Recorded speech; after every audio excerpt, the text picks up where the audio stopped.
Moving on, 13 Greenpeace activists have been arrested after staging a climate change protest on the Sydney Harbour Bridge. Sky News Sydney reporter Caroline Marcus is at the bridge. Caroline, we're expecting charges to be laid. We've had response from both leaders as well saying, fair enough, protest, but don't make it dangerous. That's right, Tom, and we are expecting those charges to be laid later this morning. Those 13 activists, including the 3 that abseiled down the Harbour Bridge, have all now been arrested and taken to police stations in Sydney, Surrey Hills and the city, where they are being questioned by officers. Now, they are facing hefty maximum penalties for climbing or trespassing on the bridge. That carries a maximum of 2 years imprisonment, so it's no small peanuts there. They could be facing serious jail time.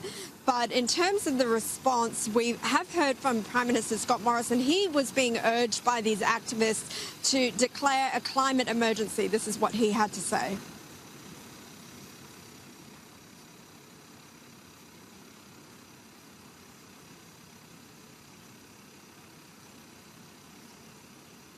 OK, I'm not sure we have that soundbite there for you, but we also heard from the opposition a little earlier, Christina Keneally, saying that the government must listen to these protesters.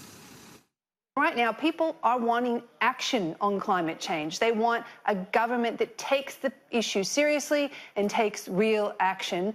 While I, as I said, don't agree with these protesters' methods, I understand their frustration.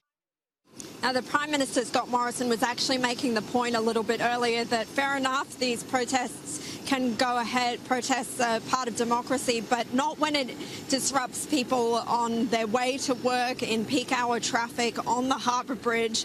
There was little disruption here this morning to traffic, trains and ferries, but one southbound lane had to be closed for a short amount of time. All the roads are now open and the situation is back to normal.